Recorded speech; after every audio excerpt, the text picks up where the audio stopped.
பிரச்சனைகள் தீர்றதுக்கான ஒரு வழி சொல்லுவார்னு பார்த்தா இவர் நேரம் அங்கேருந்து போய் கேரவனில் நின்று எழுதி வைத்ததை படித்து விட்டு இவர் கிளம்பி வந்திருக்கார். இவ்வளோதான் நடந்திருக்கு. இதனால் அந்த மக்களுக்கு என்ன மாற்றம் வந்துட போகுது? அப்போ அவர் இதுலேயும் ஒரு நடிகர் பாணியில் தான் பேசியிருக்கிறாருன்னு சொல்லுவார். ஆமாம், அப்படி தானே இருக்குது பார்க்குறப்ப. அவருடைய மேடைக்குன்னு சில பேச்சுகள் விஷயம் இருக்கும். எனக்கு பார்க்க போகிறப்ப முதல்ல மாநாட்டுக்கு இப்போ கொஞ்சம் மெச்சூர்டாக இருக்காருன்னு நினைக்கிறேன் பேச்சில். ஏன்னா முன்னெல்லாம் அப்படியே சினிமா பட டைலாக் மாதிரி ஏற்ற இறக்கத்தோடு பேசுவார். அவர் கொடுக்கணும் இல்லையா வாங்கணும் இல்லையா அதெல்லாம் பேசிகிட்டு இருந்தார். இப்போ அதெல்லாம் இல்லாமல் கொஞ்சம் ஓரளவுக்கு பேலன்ஸ்டாக ஒரு அரசியல்வாதி மாதிரி கத்திட்டு இருக்காரு போல. அதாவது டெம்ப்ளேட்டான ஒரு பேச்சு தான். இதே விஜய் தான் குலசேகரப்பட்டினத்தில் ராக்கெட் ஏவுதலுக்கு ஆதரவுன்னு மாநாட்டிலே தீர்மானம் போட்டிருக்கிறாங்க. அதை சுற்றி இருக்கக்கூடிய மீனவ கிராமங்கள் மீனவ மக்கள்லாம் தொடர்ந்து போராடுறாங்க. இப்போ அங்கே ஒரு நிலைப்பாடு இங்கே ஒரு நிலைப்பாடு. அது நேரடியாக மத்திய அரசு கண்ட்ரோலில் இருக்கக்கூடிய ஒரு ஸ்கீம். அப்போ அதுக்கு நீங்கள் ஆதரவு கொடுக்குறீங்க. அப்போ பரந்தூரில் எதிர்க்கிறீங்க. அப்போ உங்களுக்கு இரட்டை நிலைப்பாடு தான். உங்களுக்கு நீங்கள் நாடகம் தானே போடுறீங்க. வளர்ச்சி தேவை. விஜயகாந்த் தான் சொல்கிறார், ஏர்போர்ட்டுடைய விரிவாக்கத்துக்கு எதிரி கிடையாது, நம்மளுடைய தேவை இன்னைக்கு இருக்குங்கிறார். அது பரந்தூரில் பண்ணாதீங்கிறார். பரந்தூரில் என்ன பிரச்சனை இருக்குது விஜய்க்கு தெரியுமா? ஆல்டர்னேட்டிவ் பண்ணுங்கிறார். அதுக்கு நீங்கள் சொல்லுங்கள். அவர் அண்ணாமலை சொன்ன மாதிரி அதை நீங்கள் வேறு இடத்த சூஸ் பண்ணி சொல்லுங்கள். தமிழ் மின் நேயர்களுக்கு வணக்கம். இன்று நம்மோடு இணைந்திருக்கிறார் அரசியல் மற்றும் சினிமா விமர்சகர் திரு சுபேர் அவர்கள். வணக்கம் சார். வணக்கம். தாவேகா தலைவர் விஜய் அவர்கள் பரந்தூர் விமான நிலைய திட்டத்திற்கு எதிர்ப்பாக களத்தில் இறங்கியிருக்கிறாரு. ஸோ அவருடைய கள அரசியல் மக்கள் கிட்ட எடுபடுதா? களத்துக்கு வரல, வேனில் வந்திருக்கிறார். களத்துக்கு வரணும்னா அந்த மக்கள் கிட்டத்தட்ட 900 நாட்களுக்கு மேலே போராடிட்டு இருக்காங்க. அந்த இடத்துல ஏர்போர்ட் விரிவாக்கம் செய்யக்கூடாது, அது நீர்நிலை இருக்கக்கூடிய பகுதியாக இருக்குது, நாங்கள் காலங்காலமாக இருக்கிறோம் அப்படின்னு அவங்களுடைய கோரிக்கை. அதுக்காக 900 நாட்களுக்கு மேலே 910 இன்னைக்கு 911 12 நாள் போயிட்டுருக்கு. ஏறக்குறைய எல்லா கட்சிகளுமே அவர்களுக்கு ஆதரவாக தான் அங்கே களத்தில் இருக்கிறாங்க. அவங்களோட அது தொடர்ந்து போராட்டம் இருக்குது. டெய்லி போராட்டத்தில் விசிகாவாக இருக்கட்டும், திமுகவாக இருக்கட்டும், திமுக அந்த பகுதியினுடைய நிர்வாகிகள் பூரா போராட்டத்தில் கலந்துக்கிறாங்க. மதிமுக, கம்யூனிஸ்டுகள் எல்லா கட்சிகளுமே அவர்களோட களத்தில் இருக்கிறாங்க. தொடர்ந்து போராட்டம் பண்ணுறாங்க. பல தலைவர்கள், கம்யூனிஸ்ட் கட்சி தலைவர்கள், விடுதலை சிறுத்தை தலைவர் திருமாவளவன் அவர்கள் எல்லாருமே அங்கே அந்த இடத்துக்கே போய் அவங்களோட இருந்து போராட்டத்திற்கு அவங்களுக்கு ஆதரவு தெரிவிச்சுட்டு வந்துருக்கிறாங்க. 900 நாளுக்கு பிறகு, கட்சி ஆரம்பித்த 1 வருஷத்துக்கு பிறகு முதல் முறையாக விஜய் அங்கே களத்துக்கு போகிறார் அப்படிங்கிற ஒரு செய்தி வந்தோடனே சரி ஓகே, மக்களை பார்ப்பார், ஆறுதல் சொல்லுவார், அதுக்கு ஏதாவது ஒரு சொல்யூஷன் சொல்லுவார். இப்போ ஆல்ரெடி எல்லா கட்சியிலும் தான் சொல்கிறாங்க, உங்களுக்கு நாங்கள் துணையாக இருக்கிறோம், நீங்கள் போராடுங்கன்னு சொல்லிட்டு வர்றாங்க. பட் யாராவது சொல்யூஷன் சொல்லியிருக்காங்களா அப்படின்னா யாரும் சொல்யூஷன் சொல்லலை, தீர்வுக்கு எதுவும் சொல்லலை. அப்போ இவர் புதுசாக ஒரு அரசியல் கட்சி ஆரம்பிச்சிருக்காரு, ஒரு இளைஞராக இருக்கிறாரு. அப்படிங்கிற போது இவர் ஏதாவது புதுசாக பண்ணுவார், வித்தியாசமாக பண்ணுவார், அங்கே போய் மக்களை பார்ப்பார், சந்திப்பார், இதுக்கு ஆல்டர்னேட்டிவ் ஏதாவது சொல்லுவார், அந்த மக்களுக்கு ஏதாவது பிரச்சனைகள் தீர்றதுக்கான ஒரு வழி சொல்லுவார்னு பார்த்தா இவர் நேரம் அங்கேருந்து போய் கேரவனில் நின்று எழுதி வைத்ததை படித்து விட்டு இவர் கிளம்பி வந்திருக்கிறார். இவ்வளோதான் நடந்திருக்கு. இதனால் அந்த மக்களுக்கு என்ன மாற்றம் வந்துட போகுது? இப்போ மற்ற அரசியல் கட்சி தலைவர்கள்லாம் சந்திச்சிருக்கிறாங்க அப்படின்னு சொன்னீங்க. ஆனால் மற்ற அரசியல் கட்சி தலைவர்களுக்கு இல்லாத ஒரு வரவேற்பு விஜய் அவர்கள் நடிகர் கவனத்தை நடிகர் தான். வேற என்ன இருக்குது? ஒரு திரைப்பட நடிகர் அங்கே களத்துக்கு போகிறப்போ அந்த போராட்டம் வெளியில் ஓரளவுக்கு ஊடகத்துக்கு தெரிய வரும். அது ஒன்று தான் நடக்கும். அப்போ அவர் இதுலேயும் ஒரு நடிகர் பாணியில் தான் பேசியிருக்கிறாருன்னு சொல்லுவார். ஆமாம், அப்படி தானே இருக்குது பார்க்குறப்ப. அவருடைய மேடைக்குன்னு சில பேச்சுகள் விஷயம் இருக்கும். எனக்கு பார்க்க போகிறப்ப முதல்ல மாநாட்டுக்கு இப்போ கொஞ்சம் மெச்சூர்டாக இருக்காருன்னு நினைக்கிறேன் பேச்சில். ஏன்னா முன்னெல்லாம் அப்படியே சினிமா பட டைலாக் மாதிரி ஏற்ற இறக்கத்தோடு பேசுவார். அவர் கொடுக்கணும் இல்லையா வாங்கணும் இல்லையா அதெல்லாம் பேசிகிட்டு இருந்தார். இப்போ அதெல்லாம் இல்லாமல் கொஞ்சம் ஓரளவுக்கு பேலன்ஸ்டாக ஒரு அரசியல்வாதி மாதிரி கத்திட்டு இருக்காரு போல். ஆனால் அதனால் என்ன பலன் இருக்குது? அந்த மக்களுக்கு நீங்கள் உண்மையிலேயே அவங்க 900 நாள் போராடிட்டு இருக்கிறாங்க, எந்த முடிவும் எட்டப்பட மாட்டேங்குது அப்படின்னா நீங்கள் என்ன செஞ்சுருக்கணும்? சட்ட ரீதியாக நடவடிக்கை எடுப்போம்னு சொல்கிறார். சட்ட ரீதியாக நடவடிக்கை எடுக்கிறதுக்கு முன்னாடி மத்திய மாநில அரசுகளை இந்த போராட்ட குழுவை அழைச்சிட்டு போய் பேச வச்சு, அங்கே போராட்டக்குழு ஒரு 10 பேரை டெல்லி கூட்டு போய் இந்த திட்டமே மத்திய அரசினுடைய திட்டம், முழுக்க மத்திய அரசினுடைய திட்டம். மாநில அரசு இடத்தை கையகப்படுத்தி கொடுக்குற வேலை தான். அதை கையகப்படுத்தி கொடுத்த பிறகு அந்த மத்திய அரசு தான் அந்த பில்டிங் கட்ட போகுது. அடுத்து அதை மெயின்டைன் பண்ண போகிறாங்க, இல்லாட்டி அதை யாருக்கும் ப்ரைவேட்டாக கொடுக்க போகிறாங்கிறதா மத்திய அரசினுடைய திட்டம். மாநில அரசினுடைய வேலை மத்திய அரசு செய்கிற போது அந்த இடத்தை கையகப்படுத்தி கொடுக்கக்கூடிய வேலை தான் மாநில அரசினுடைய வேலை. அப்படிங்கும்போது இதுக்கு முழு பெரிய அதிகாரம் மத்திய அரசு தான் இருக்குது. மாநில அரசு முடியாது, எங்களால் எங்கள் மக்களுக்கு பிரச்சனையாக இருக்குன்னு அப்ஜெக்ஷன் சொல்லலாம். ஆனால் முழுக்க அது அதிகாரம் யார்கிட்ட இருக்குன்னா மத்திய அரசு தான் இருக்குது. அப்போ மத்திய அரசு எதுக்குன்னு ஒரு அமைச்சர் இருக்கிறார், விமான போக்குவரத்துறை அமைச்சர் இருக்கிறார். அவரை போய் சந்தித்து வேறு பாதையில் நீங்கள் மாற்றி இடத்துல வைங்க, இல்லாட்டி வேறு ஆல்டர்னேட்டிவ் சோர்ஸ் ஏதாவது பண்ணுங்கள், இந்த மக்கள் போராடிக்கிட்டு இருக்காங்க, அவங்க வாழ்வாதாரம் அங்கே இருக்குது அப்படின்னு அங்கே போய் மனு கொடுக்கலாம். முதலமைச்சரை பார்க்கலாம், விமான போக்குவரத்துறை அமைச்சரை பார்க்கலாம், சட்ட ரீதியாக நடவடிக்கை எடுக்கலாம். எல்லா அரசியல்வாதி மாதிரி களத்தில் போய் ஒரு நாள் பேசிட்டு வர்றதுனால என்ன ஒரு நாள் கூத்து என்ன ஆயிரப்போகுது? அப்படிங்கும்போது சராசரியான ஒரு அரசியல்வாதிகள் செய்கிறது தான் இவரும் செய்கிறாரு. இப்போ சராசரி அரசியல்வாதி நீங்கள் சொல்கிறதுலையே மக்கள்கிட்ட வந்து பேசும்போது பொதுவாக ஒரு எதிர்க்கட்சியை வந்து எதிர்க்கிறாங்க அப்படின்னா நேரடியாகவே வந்து யாரை எதிர்க்கிறோம் அப்படின்றத தெளிவாக சொல்லிடுவாங்க. தாவேக தலைவர் விஜய் அவர்களோட பேச்சு வந்து எப்படி இருந்தது? இல்லை, அதாவது டெம்ப்ளேட்டான ஒரு பேச்சு தான். குரல் வந்து எதிர்ப்பாக இருந்துச்சா இந்த ஸ்பீச்சில்? இப்போ வந்து இந்த கட்சி தான் வந்து இது பண்ணுது. இல்லை, ஒன்றிய அரசையும் சொல்கிறாரு, மாநில அரசையும் சொல்கிறார். ரெண்டு அரசையும் வந்து இந்த விஷயத்தில் வந்து நீங்கள் இது பண்ணணும்னா மாநில அரசை தான் அதிகமாக விமர்சனம் பண்ணுறாரு.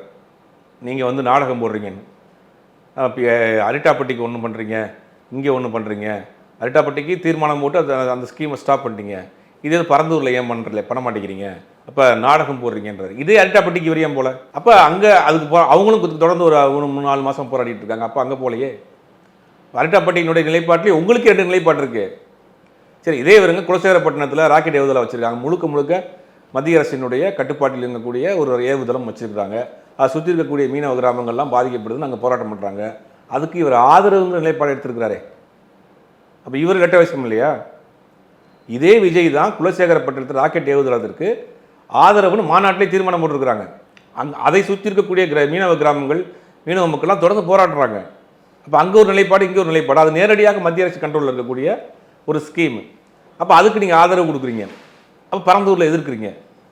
அப்போ உங்களுக்கு இரட்டை நிலைப்பாடு தான். உங்களும் நீங்கள் நாடகம் தானே போடுறீங்க. நீங்கள் இரட்டை நிலைப்பாடு அப்படின்னு சொல்லும்போது இப்போ இந்த தாவேக கட்சியிலே வந்து பல்வேறு முரண்பாடுகள் இருக்கிறதா சொல்லப்படுது. ஒரு பக்கம் என்ன அப்படின்னா காவல்துறை கிட்ட வந்து அனுமதி வாங்குறாங்கன்ற தரப்புல, காவல்துறை தரப்புல வந்து எங்களுக்கு சரியான அனுமதி தான் வந்து கொடுத்துருந்தாங்க, எந்த பிரச்சனையும் இல்லை அப்படின்ற மாதிரி சொல்றாங்க. அதற்குள்ளேயே வந்து இன்னொரு தரப்பினர் என்ன சொல்றாங்க அப்படின்னா எங்களுக்கு வந்து நிறைய கண்டிஷன்ஸோட தான் வந்து இவங்க அனுமதி கொடுத்துருந்தாங்க அப்படின்ற மாதிரி சொல்றாங்க. இதுல எது உண்மை? ஒரு போராட்ட களத்திற்கு அரசியல் கட்சி தலைவர் போறாங்கன்னா அது எந்த பெர்மிஷன் வாங்க தேவையில்லை. திருமாவளவன் அவர்கள் போகிறாரு, கம்யூனிஸ்ட் தலைவர்கள் போகிறாங்க, முஸ்லீம் லீக்லேருந்து போகிறாங்க, மனிதநேய மக்கள் கட்சி போகிறாங்க. எல்லா கட்சியும் சேர்ந்த நிர்வாகிகள் நேராக போய் பார்ப்பாங்க, ஆதரவு கொடுத்து வந்துடுவாங்க. இதுக்கு எந்த பெர்மிஷன் வாங்க வேண்டிய அவசியம் கிடையாது. ஏன் விஜய் அவர்களுக்கு மட்டும்? விஜய் தான் பெர்மிஷன் கேட்குறாரு. இங்கே தான் நீங்கள் பார்க்கணும். நான் போகிறேன், எனக்கு போலீஸ் ப்ரொடெக்ஷன் கொடுங்க, நான் நடிகராக இருக்கேன், எனக்கு கூட்ட சேர்ந்துடும், எனக்கு போலீஸ் ப்ரொடெக்ஷன் கொடுங்கன்னு இவர் தான் கேட்குறாரு. அப்போ அங்கே இருக்கிற என்ன சொல்கிறாங்கன்னா இவர்கள் தரப்பில் இருந்து அது கட்சியினுடைய பொருளாளர் இருக்கக்கூடிய வெங்கட்ராமன் வந்து எஸ்பி ஆஃபீஸ்லையும் டிஜிபி ஆஃபீஸ்லையும் ஒரு மனு கொடுக்குறாங்க. எங்களுடைய கட்சியினுடைய தலைவர் வந்து அந்த பரந்தூர் பக்கத்தில் இருக்கக்கூடிய வீனஸ் ரிசார்ட்டுங்கிற ஒரு கல்யாண மண்டபம் ப்ளஸ் அது ஒரு ரிசார்ட், அது அங்கே வந்து நிர்வாகி அந்த போராட்டக்காரர்களை சந்திக்க போகிறாரு, அதுக்கு பெர்மிஷன் கொடுக்குன்னு கேட்குறாங்க. பெர்மிஷன் கொடுத்துட்டாங்க. உடனே காலைல போய் கேட்குறாங்க, சாயங்காலம் பெர்மிஷன் கொடுத்துட்டாங்க. அதுக்கு ஆர்டர் காப்பி முதல் கொண்டு வந்துருச்சு. அதற்கு பிறகு என்ன செய்கிறாங்கன்னா அந்த போராட்டக்காரர்களே அங்கே அந்த அந்த போராட்ட களத்தில் இருந்து இந்த வீனஸ் ரிசார்ட்டுக்கு கிட்டத்தட்ட 7 கிலோமீட்டர், கிட்டத்தட்ட ஒரு 1000 பேரை நீங்கள் வண்டியில் வச்சு கூட்டு போனால் 10-50 வண்டி தேவைப்படும். அப்படின்னா அந்த போராட்டக்காரர்கள் நாங்கள் அவ்வளோ தூரம் வர முடியாது, நாங்கள் போராடுறது இங்கே தான், நீங்கள் தான் இங்கே வரணும், ஏறக்குறைய பனையூர் கூப்பிட்ற மாதிரி தான் அங்கே ரிசார்ட்டு கூப்பிட்றீங்க அப்படின்னு அவங்க அப்ஜெக்ஷன் பண்ண பிறகு இல்லை உடனே இடத்த மாற்றி கொடுங்கன்னு திருப்பி போய் கேட்குறாங்க. நைட்டு போய் கேட்குறாங்க. நைட்டு போய் நாங்கள் இடத்த வீனஸ் ரிசார்ட்லேருந்து அம்பேத்கர் இதில் அங்கே போராட்டம் நடக்கக்கூடிய இடத்துக்கு மாற்றி கொடுங்கன்னு கேட்குறாங்க. அப்போ இவங்க சொல்கிறாங்க ஆல்ரெடி அங்கே போலீஸ் ப்ரொடெக்ஷன் மற்ற வேலைகள்லாம் பண்ணிட்டோம், நீங்கள் நைட்டு கேட்டு காலையில் போய் நிற்கிறேன்றீங்க, நைட்டு 9 மணி 10 மணிக்கு கேட்குறீங்க, காலையில் 11 மணிக்கு போகிறீங்க, அவ்வளோ சீக்கிரத்தில் வந்து எப்படி நம்ம போலீஸ் ப்ரொடெக்ஷன் கொடுக்க முடியும்? அந்த மாதிரியான ஏன்னா இவர்கள் ப்ராப்பரான ஒரு அரசியல்வாதிகள் கிடையாது. நேற்றே ஒரு வீடியோலாம் போட்டிருக்காங்க, இவர் வண்டி போது பின்னாடி ஒருத்தர் ஃபாலோ பண்ணி போய் கீழே விழுந்து ஆக்சிடென்ட் ஆன வீடியோலாம் கூட வந்துகிட்டு இருக்கு. ஆனால் இவர்கள் வந்து ப்ராப்பரான அரசியல் ஒன்றும் ரசிகர்கள் தான் அவங்க கூட இருக்கிறாங்க. அவங்க தேர்தலை சந்தித்து களத்துக்கு போனப்போ தான் அரசியல்வாதியாக மாறுவாங்க. இப்போ அவங்களை கண்ட்ரோல் பண்ணுறது ரொம்ப சிக்கல் போலீஸ். ஏற்கனவே மாநாட்டில் என்ன நடந்துச்சுன்னு தெரியும்.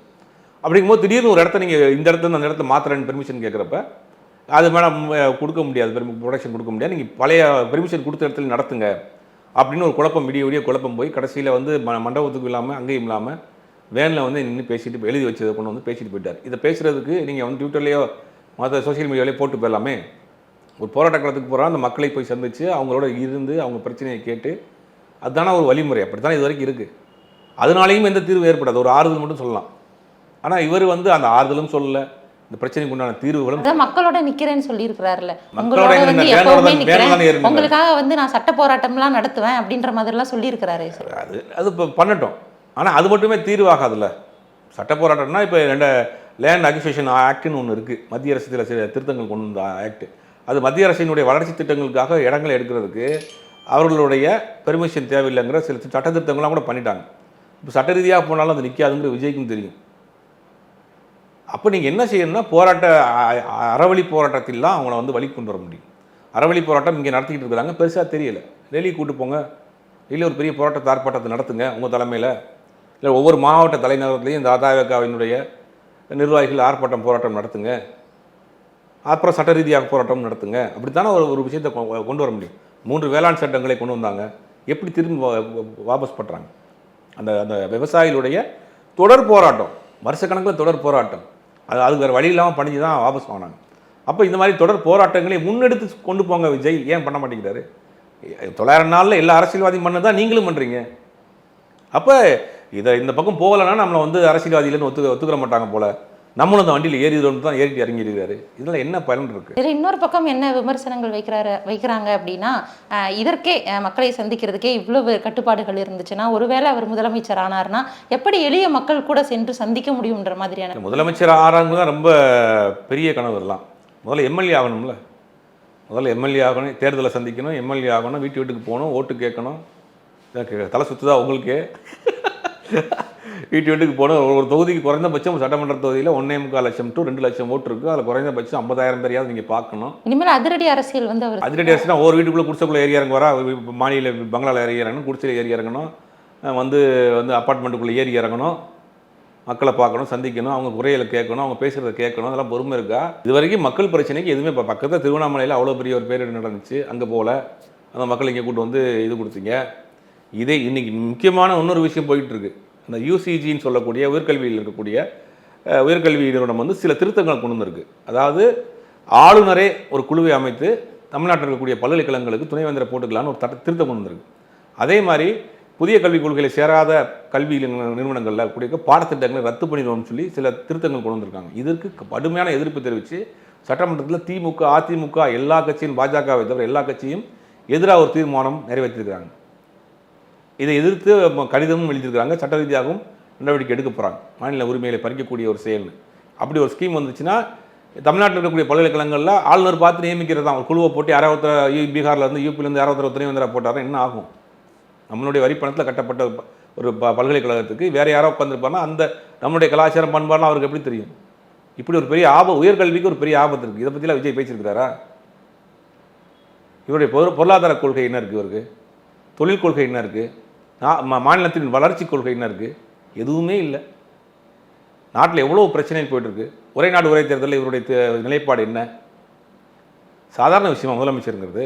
விளையாட்டா, படமா? அது ஒரு பாட்டில் அடுத்த ஒரு ஃபர்ஸ்ட் ஷாட்டில் ஓட்டு போட்டால் செகண்ட் ஷாட்டில் வந்து ஹீரோ முதலமைச்சர் ஆயிடுது. அப்போ அவரை வந்து ஒன்றும் பக்குவப்படாத அரசியல் நடிகராக தான் இருக்கிறாரு. ஆனால் மக்கள் வந்து ஏற்றுக்கிட்டாங்களா? மக்கள்லாம் சொல்லாதீங்க, அவர் ரசிகர்கள் ஏற்றுக்கிட்டாங்க. கூட இருக்கக்கூடிய ரசிகர்கள் பார்க்குறாங்க. நீ சோசியல் மீடியாலாம் பயன்படுத்துகிறவங்களுக்கு தெரியும்.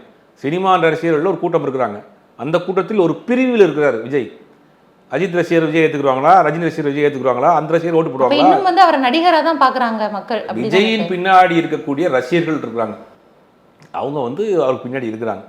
அது மட்டுமே ஒரு ஒரு ஒரு காமனாக ஓட்டு போடக்கூடிய மக்களுடைய ஓட்டை வாங்குறதுக்கு சரியாக வருமா? அரசியலுங்கிறது எவ்வளோ பெரிய விஷயம். எல்லா விஷயத்துலையும் நீங்கள் கவனம் செலுத்தணும். எல்லா விஷயத்தினுடைய உங்கள் கொள்கை என்ன? மாநில அரசினுடைய திட்டங்கள் எதையுமே நீங்கள் வந்து முழுசாக ஸ்ட்ராங்காக எதிர்க்க மாட்டேங்கிறீங்க. ஒரே நாடு ஒரே தேர்தலில் இவருடைய நிலைப்பாடு என்ன? யூசிஜியில் இவருடைய நிலைப்பாடு என்ன? அனிதா பட்டேல் இவருடைய நிலைப்பாடு என்ன? அதெல்லாம் பெரிய அளவில் ஆர்ப்பாட்டம் பண்ணியிருக்கீங்களா? சார், இந்த ஸ்பீச்லேயே வந்து அவர் பேசியிருந்தாரு, இந்த திட்டம் இல்லாமல் வேற ஒரு திட்டம் இருக்குது அப்படின்ற மாதிரி விமர்சிச்சிருந்தாரு. சொல்லுங்க, வேற திட்டம் என்ன இருக்குது? இப்போ பன்னூர், பரந்தூர் 2 இடத்த சூஸ் பண்ணுறாங்க. அது பரந்தூர் ஏரியாங்கிறதுல ஓகே பண்ணுறாங்க. பரந்தூரை ஏன் ஓகே பண்ணுறாங்க அப்படின்னா, அது வந்து 4-வே ட்ராக்கில் பெங்களூர் ஹைவே 4-வே ட்ராக்கில் கனெக்ட் ஆகுது. சென்னைக்கு உள்ளே வரக்கூடிய 4-வே ட்ராக் கனெக்ட் ஆகுது. இப்போ இந்தியாவில் இருக்கக்கூடிய எல்லா ஏர்போர்ட்டும் வந்து பெரிய அளவில் விரிவாக்கம் பண்ணிட்டாங்க.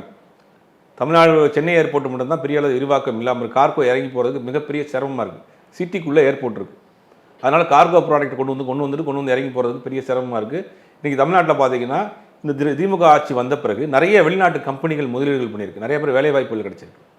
அப்படிங்கும்போது கார்கோ வந்தால் தானே அந்த பொருள் வரும், ஏற்றுமதி செய்ய முடியும், ஏற்றுமதி இறக்குமதி செய்ய முடியும். சிட்டிக்குள்ளே இருக்கிறதுனால அந்த ஏற்றுமதி இறக்குமதி செய்ய முடியல, விரிவாக்கம் செய்யறதுங்கிறது வேறு வழியே இல்லை. ஏன்னா நகரமயமாக்கலுங்கிறது மக்களோட மக்கள் தொகை பெருக்குங்கிறது காலத்தின் கட்டாயம் ஆகிப்போச்சு. இப்போ இருக்கக்கூடிய இதே சென்னை ஏர்போர்ட்டே வயலாக இருந்தது தான் ஒரு காலத்தில். இப்போ நீங்கள் ஏர்போர்ட்டில் போகிறப்ப சுற்றிலாம் தெரியும் பல பகுதிகளில் வயலாக இருக்குன்னு. அப்போ வேறு வழி கிடையாது. மக்கள் பெருக்கம் ஆகிப்போச்சு, விஞ்ஞான வளர்ச்சி ஆகிப்போச்சு, நமக்கு வளர்ச்சி தேவை. விஜயகாந்த் தான் சொல்கிறார், ஏர்போர்ட்டுடைய விரிவாக்கத்துக்கு எதிரி கிடையாது, நம்மளுடைய தேவை இன்னைக்கு இருக்குங்கிறார். அது பரந்தூரில் பண்ணாதீங்கிறார். பரந்தூரில் என்ன பிரச்சனை இருக்குது விஜய்க்கு தெரியுமா? பரந்தூரில் ஒரு குரூப் வந்து இதை ஒத்துக்கிறாங்க, நாங்கள் உங்களுக்கு கொடுக்கக்கூடிய அந்த பணத்தை கொடுத்துருங்க, நாங்கள் இடத்த காலி பண்ணி கொடுத்துறோம். ஒரு குரூப் வந்து நாங்கள் கொடுக்க மாட்டோம், போராட்டம் பண்ணுறாங்க. இது ரெண்டு விதமான பிரச்சனை உள்ளே போயிட்டுருக்கு. அரசாங்கத்துக்கு தொடர்ந்து 900 நாள் போராட்டம் ஆர்ப்பாட்டம் நடந்தால் கெட்ட பேர் வரும்னு தெரியுமா தெரியாதா? அவங்க இதை சால்வ் பண்ணுறதுக்கு முயற்சி பண்ணுவாங்களா பண்ண மாட்டாங்களா? திமுக கூட்டணியில் இருக்கக்கூடிய அத்தனை கட்சிகளும் இது போராடுறாங்க, எதிர்த்து பேசுகிறாங்க. அப்போ கூட்டணி கட்சிக்குள்ளே ஒரு குழப்பம் வருதான் தெரியுமா தெரியாதா? அப்போ அங்கே ஏதோ ஒரு சிக்கல் இருக்கா இல்லையா? இதெல்லாம் உள்ளுக்குள்ள ஒரு சிக்கல் இருக்கு. இந்த விஷயத்தை பற்றி தான் பாஜக மாநில தலைவர் அண்ணாமலை வந்து அவர்களை விமர்சித்து பேசியிருந்தாரு. விஜய் அவர்கள் வந்து சொல்றாங்க, இங்கே பரந்தூரில் வேணாம், வேற இடத்துல வந்து வச்சுக்கலான்றாங்க. அந்த வேற இடம் என்ன அப்படின்றத வந்து விஜய் அவர்கள் சொல்லலை அப்படின்ற மாதிரி சொல்றாங்க. ஆல்டர்னேட்டிவ் பண்ணுங்கிறாரு. அதுக்கு நீங்கள் சொல்லுங்கள், அவர் அண்ணாமலை சொன்ன மாதிரி அதை நீங்கள் வேறு இடத்த சூஸ் பண்ணி சொல்லுங்கள். இப்போ இந்த இடத்தை பொறுத்த வரைக்கும் எல்லா இடங்களுக்கும் கனெக்டிவிட்டி ஈஸியாக இருக்குது. 4-வே ட்ராக்கில் போனால் பெங்களூர் ஹைவே ட்ராக்கில் போகலாம், இந்த பக்கம் சென்னை ஹைவே ட்ராக்கில் கனெக்ட் ஆகி எல்லா இடத்துக்கும் ஹைவே கனெக்ட் ஆகக்கூடிய ஒரு இடமா இருக்குது அப்படிங்கிறாங்க. அப்போ அதுக்கு ஒரு குரூப் வந்து பரந்தூரில் இருக்கக்கூடிய ஒரு பகுதியினர் வந்து அதை ஒத்துக்கிறாங்க, இடத்த கொடுக்குறது. ஒரு பகுதியினர் வந்து கொடுக்கறதுக்கு மறுக்கிறாங்க. இப்போ இந்த அதுக்குள்ளே என்ன சிக்கல் இருக்குது அப்படின்னா, பல இடங்களில் டாக்குமெண்ட்டே இல்லாமல் புறம்போக்கு இடங்களை வளைச்சி போட்டு சில பேர் வீடுகள்லாம் கட்டிட்டு இருக்காங்க. அவங்கெல்லாம் வந்து இது எந்த விதமான இதுலேயே வர முடியாது. அவங்களுக்கு வந்து நஷ்டஈடு கொடுக்க முடியாது. அவங்கள்ட்ட எந்த டாக்குமெண்ட்டுமே இருக்காது. அந்த மாதிரி சில ப்ராப்பர்ட்டிஸ் இருக்குது, எல்லா இடத்துலையும் இருக்கும். அந்த இடத்துலையும் சில இந்த மாதிரி சிக்கல் இருக்குது உள்ள. ஒரு குரூப் வேணுங்கிறாங்க, ஒரு குரூப் வேணாங்கிறாங்க, ஒரு குரூப் என்ன இல்லாமல் அப்படி ஒரு பிரச்சனை இல்லை. இந்த பிரச்சனையெல்லாம் பரந்தூரில் இருக்குது. இதற்காக 2 முறை அமைச்சர் தலைமையில் பேச்சுவார்த்தை நடந்துச்சு. அது பேச்சுவார்த்தை ஃபெயிலியர் ஆயிடுச்சு. அது இது ஒன்று திமுக காங்கிரஸ் கட்சியினுடைய மாநில தலைவராக இருக்கக்கூடிய செல்வ பெருந்தகையினுடைய தொகுதி அது. ஸ்ரீபெரும்புதூர் தொகுதியெல்லாம் பரந்தூர் தொகுதி வருது. அவரும் பல முறை பேச்சுவார்த்தை நடந்துகிட்டு இருக்காரு. இந்த மாதிரி உள்ளுக்குள்ள சில சிக்கல் இருக்குது. அதெல்லாம் தெரியாமல் எல்லா அரசியல் கட்சியும் போய் பேசிட்டு வர்றாங்க. நானும் போய் பேசிட்டு வந்ததுனால என்ன பயனாயிருச்சு? என்ன ஒரு ஆக்கப்பூர்வமான விஷயம் நடந்திருக்கா? எதுவுமே இல்லையே. ஒருவேளை அவர் வந்து மக்களை சந்திச்சதுனால நிறைய பேர் வந்து இந்த பரந்தூர் பற்றி பேச ஆரம்பிச்சிட்டாங்க. அதுவே ஒரு பெரிய முயற்சி தான். இல்லை தமிழ்நாட்டில் இருக்கக்கூடிய முக்கிய நடிகர்களில் ஒருத்தர். அவருக்குன்னு பெரிய ஃபேன் ஃபாலோவர்ஸ் இருக்கிறாங்க. மீடியா வெளிச்சம் இருக்குது. ஒரு நடிகர் எங்கே போனாலும் பெரிய மீடியா வெளிச்சம் கிடைக்கும். அப்படிங்கும்போது அந்த செய்தி பெரிய அளவில் போய் சேர்ந்துருக்கு, உலக அளவில் போய் சேர்ந்துருக்கு, ட்ரெண்டிங்கில் ஆகிருக்கு. அப்படிங்கும்போது செய்தி போய் சேர்ந்துருக்கு. அதுதான் நடந்திருக்குமே ஒழிய இதுக்கு பெருசாக ஒன்றும் இதுக்கு வந்து தீர்வு ஏற்படலையே. ஒருவேளை ஏற்கனவே வந்து அவர் வந்து போஸ்ட்டில் தான் வந்து அரசியல் பண்ணுறாருன்ற மாதிரி சொன்னாங்க. இப்போ வந்து களத்தில் இறங்கியிருக்கிறாரு. அடுத்தடுத்து அவருடைய முயற்சிகள்னால களம்ங்கிறது வேறு அங்கே இருக்குது, அங்கே போராடிட்டு இருக்கிறாங்க. இவர் ஒரு கேரவேனில் நின்றுட்டு எழுதி வச்சதை ஒப்பிச்சுட்டு போயிருக்கிறாரு. குறைந்தபட்சம் அந்த வண்டியில் இருந்தாலும் அந்த மக்கள்கிட்ட ஏதாவது பேசியிருக்கணும், உங்கள் பிரச்சனையை சொல்லுங்க. அவர் நிறைய முன் பாதுகாப்போட இருக்கிறார் போல. அரசியல்வாதியான பிறகு எதுக்கு பாதுகாப்பு?